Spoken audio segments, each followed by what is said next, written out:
بسم اللہ الرحمن الرحیم۔ میرا عزیز السلام علیکم۔ یہ 90 کی دہائی کی بات ہے کہ اچانک کسی کی وہم و گمان بھی نہیں تھا کہ عراق نے اپنا پڑوسی ملک کویت کو چڑھائی کر کے قبضہ کیا ایک ہی دن میں، اور پھر اعلان کیا کہ یہ ہم نے آپس میں ضم کیا اور اس کو اپنا ایک صوبہ جو ہے وہ ڈکلیئر کیا۔ یہ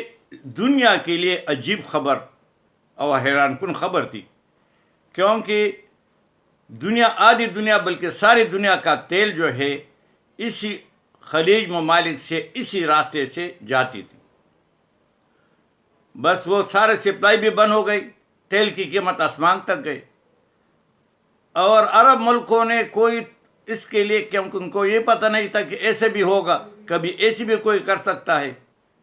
کہ ایک بڑا ملک دوسرے چھوٹا ملک پڑوسی جو کہ آزاد ہے اور اس پہ حملہ کرے گا اور پھر اپنا ملک بنائے گا۔ ایسے تو کبھی کس نے نہیں کیا تھا۔ تو میں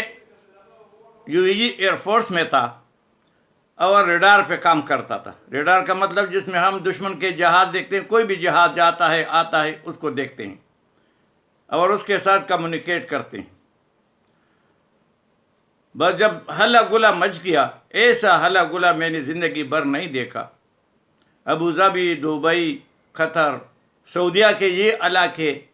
جہاں جو ہے وہ کویت جو تھا وہ راستے بحرین بھی آتا تھا، اور اگر وہ اس طرح جاتا آگے تو کوئی بھی ان کے سامنے رزسٹ نہیں کر سکتا تھا۔ ان کی بہت بڑی آرمی تھی، ان کے پاس بہت بڑے اکوپمنٹ تھے، ساری چیزیں جو وار اکوپمنٹ ہوتے ہیں وہ سازوسامان ان کے پاس بہت تھا،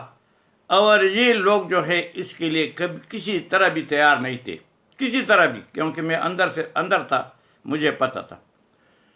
دفاع کی چھٹیاں جو جا رہے تھے وہ کینسل ہو گئی، سارے 100% لوگوں کو بیسوں میں رہنے کی آرڈر ہو گئی کہ کوئی گھر کو نہیں جائے گا۔ اور اسی طرح جو بازاریں تھیں، جو زیادہ تر جو سنیروں کی گولڈ کی جو دکانیں تھیں وہ ہندوؤں کی تھی، انڈین تھے، ان نے بکسے بھر کے ایئرپورٹوں پہ گئے، اور جو پہلی فلائٹ ملتی بس اس میں سوار ہوتے ہو جہاں سے بھاگتے، سارا بزنس ختم، ہر چیز ٹاپ ہو گیا بالکل۔ اور یہ روڈ ایسے خالی ہو گئے جس پہ انسان نہ گاڑی کچھ بھی نہیں تھا، کیونکہ ہمارا بیس جس روڈ پہ تھا وہ سعودیہ اور قطر کی طرف جاتا تھا، مین روڈ تھا، اور ہم اس کے اوپر ہمارا بیس تھا، اور ہم کسی کام کے لیے روڈ کی طرف گاڑی میں نکلے دیکھا تو صرف ہماری گاڑی تھی۔ ہم ایسے ڈرے جیسے ہو کا عالم ہو، اور اس کے ساتھ جو ہے کڈے کودنے شروع ہو گئے، اور اپنی دفاع کے لیے سب فکر مند ہو گئے کہ ابھی کیا ہوگا، اور کسی وقت بھی ان کی فوج ایسے کویت کو قبضہ کرتے ہوئے آہستہ آہستہ آگے آئیں گی، اور 2 دن میں یہ سارا علاقہ وہ کیپچر کریں گے، قبضہ کر لیں گے۔ تو اسی حالات کو دیکھتے ہوئے ہمارا جو ریڈار تھا ایک چھوٹا سا، اس کو اٹھا کے صحرا میں ہم لے گئے، اور صحرا جو تھا وہ وہاں ٹیلے ہیں بڑے بڑے ریت کے، تو وہاں جب ہم پہنچے، افسر بھی ہمارے ساتھ، کرنل تھا، جو بھی تھے، ہم بھی تھے، بہت سے لوگ تھے، ہم ٹیکنیشین تھے، ان کو چلانے والے تھے۔ جب وہاں چلے گئے سارے لوگ تو تمبو نیچے لگائے، تو وہ اس کو ریڈار کو جو ہے اونچائی پہ لگایا جاتا ہے۔ تو ابھی وہ گاڑی جو تھا وہ وہاں جتنے بھی ڈیفنس کی گاڑی ہیں وہ 4x4 ہے، کیونکہ وہاں صحرا ہے، کسی وقت بھی گاڑی پنس جا سکتی ہے، تو اس کے لیے 4x4 کے علاوہ اور کوئی گاڑی وہاں کام نہیں کرتی۔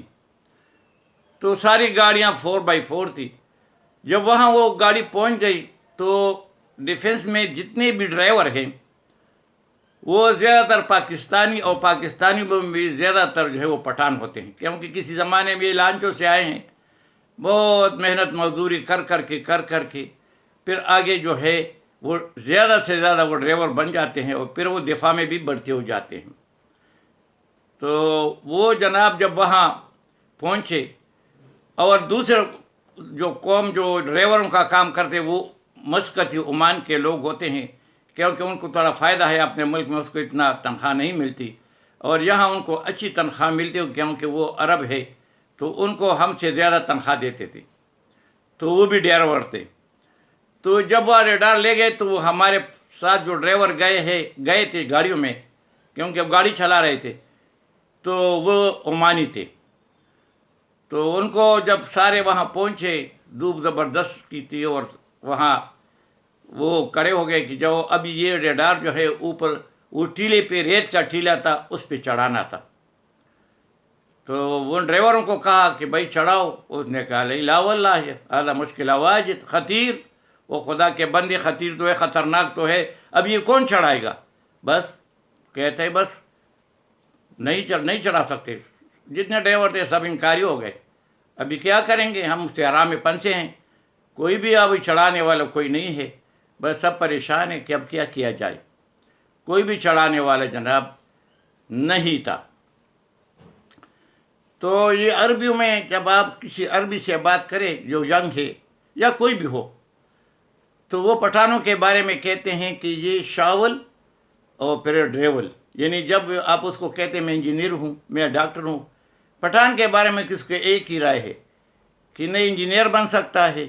نہ یہ ڈاکٹر بن سکتا ہے، کیونکہ ان کا جو واسطہ پڑا ہے وہ لانچوں والے لوگ تھے، کوئٹے کی طرف سے یا قبائلی علاقوں کے لوگ تھے جو لانچوں میں گئے تھے، تو کبھی انہیں انجینئر وغیرہ یا ڈاکٹر وغیرہ پٹھان نہیں دیتے، اگرچہ تھے اسپتالوں میں بڑے بڑے ڈاکٹر سارے پٹھان تھے، انجینئر بھی تھے، مگر ان کا واسطہ چونکہ پٹھان زیادہ تر جو ٹیکسی ڈرائیور تھے وہ سارے پٹھان تھے، تو ان کا واسطہ ان سے پڑا تھا۔ تو اگر جب عربی کوئی بات کرتا تو کہتے شاول بیلچے کو کہتے ہیں، وہ بیلچے میں جاتے تھے، پھر غریب محنت کر کر کے وہ ڈرائیور بن جاتا، تو ڈرائیور کو ڈرائیول کہتے تھے، تو شاول ڈرائیول، جب ہم اس کو پھر واللہ ما مشکل، ہاں انت معافی پٹھان کیف ڈرائیول، اور پھر ڈرائیول ہے، تم تو ڈرائیول نہیں ہو، اور پھر تم اگر کبھی بازار میں کسی سے بات کرو تو پٹھان بھی ہو تو آپ سے کہے کہ دفاع میں ہاں ڈرائیور ہو، ان کو ڈرائیور بڑا اونچا آدمی لگتا ہے، وہ خدا کے بندے ہم ڈرائیور، سب دنیا تو ڈرائیور نہیں ہوگی۔ بہرحال اب وہاں ہم پنسے، ابھی کوئی چڑھتا نہیں، اور یہ قانون ہے وہاں کا کہ جو ڈرائیور ہوگا وہ گاڑی چلائے گا، خواہ کس کو، ڈرائیونگ تو سب کو آتی ہے مگر اجازت نہیں ہے، کسی طرح بھی وہ گاڑی نہیں چلائے گا، کچھ بھی نہیں کرے، اپنی گاڑی چلا سکتا ہے مگر ڈیفنس کی گاڑی وہ نہیں چلا سکتا۔ ہوا کیا کہ بڑی پریشانی میں سب لوگ پنس گئے، اب کیا کیا جائے، سب رو رہے ہیں، بس بیٹھے ہیں کہ اب کیا، اور ڈر بھی رہے ہیں کہ کسی وقت بھی جو ہے وہ عراقی فوج ہے وہ 1-2 دن میں وہاں پہنچ جائیں گے اور ہم ادھر پنس جائیں گے۔ بس جناب اسی کشمکش میں تھے کہ کیا کیا جائے، کہ اچانک ہمارے پیچھے جو تھی ایک گاڑی آئی، ڈیفنس کی گاڑی تھی، گاڑی آئی، کوئی چیز جو تھی پیچھے رہ گئی تھی، اس کو بلایا تو وہ لے کے آیا، وہ صحرا میں آیا، پہنچ گیا، جب دیکھا تو اس میں پٹھان ڈرائیور تھا، تو وہ کرنل نے اس کو آواز دی، تعال یا پٹھان تعال، وہ باغ کی گیا، کیا بات ہے، کہتی ہے گاڑی پر چڑھاؤ، وہ جناب بیٹھ گیا، وہ آؤ دیکھ کر تاؤ دیکھ کر بیٹھ گیا، ہم سارے کھڑے ہیں، ہم تو پریشان تھے، بس وہ ڈر کر کے اوپر چڑھا گیا، وہ ساری پریشانی ہماری ختم، کیونکہ پٹھان جو ہے وہ دماغ سے نہیں سوچتا، وہ دل سے سوچتا ہے، اس کے سامنے پہاڑ اور دریا اور سمندر کچھ بھی نہیں، بس وہ کہتے یہ کرو تو پھر کرتا ہے، سارے لوگ سب کی پریشانی دور ہو گئی، اور نیچے جتنے عمانی ڈرائیور تھے وہ کرنل نے ان کو ایسے کیا کہ تم بھی ڈرائیور ہو، یہ دیکھو پٹھان نمونہ، وہاں جو کام بھی نہیں ہو سکتا، جو بھی مشکل کام ہو، جیسے کوئی نہ کر سکے اس کو پٹھان کے سامنے کرو، تو وہ کیا کہتے ہیں، پٹھان نمونہ، تعال یا پٹھان نمونہ، بس وہ پٹھان نمونہ جو ہے وہ کرتا ہے۔ اسی طرح میں بھی جو تھا وہ ریڈار کا ٹیکنیشین، تو کوئی بھی کام وہاں پنس جاتا، اور مجھے سامنے کرتے، وہ جاؤ، میں بھی کہتے دیکھتا ہوں کیسے نہیں ہوتا، تو پھر وہ جناب اللہ نے کیا، وہ ریڈار اوپر لگ گیا، اور وہ لمبا چوڑا کاروبار ہوا، صدام حسین کی فوج جو تھی اس کے ساتھ پھر امریکن وغیرہ ساری دنیا جمع ہو گئی، وہ اس لیے جمع ہو گئے کہ ان کا تیل کی سپلائی بہت رک گئی، اور دنیا میں تیل جو تھا وہ آسمان تک پہنچ گیا، اور پھر امریکہ نے اپنا سارا زور لگا کر کے وہ فوج جتنی آئی تھی ان کو ایسے مارا کہ کوئی بھی زندہ واپس نہیں گیا۔ بس بھائی یہ ظلم کی انتہا تھی۔ آج کل لوگ جو ہے صدام حسین بچوں پہ نام رکھتے ہیں، اس کی بڑی تعریف کرتے ہیں، اسلام کا بڑا مجاہد تھے۔ اسلام میں جو ہے نا 3 حرامی زندیق گزرے ہیں اسلام میں، اور اس نے اپنے قوم کے ساتھ وہ کام کیا جو کسی نے بھی نہیں کیا۔ وہ ایک صدام حسین تھا، ایک کرنل قذافی تھا، اور تیسرا بھٹو، جس نے پاکستان کو ایسے خراب کیا کہ وہ جب خراب ہوا تو ان کے نسلیں بھی ہمیں خراب کر رہے ہیں۔ اللہ ہمیں ان حرامیوں سے بچائیں۔ تینوں جو ہے اپنے انجام تک آپ لوگوں نے دیکھا اور پہنچ گئے۔ وما علینا الا البلاغ۔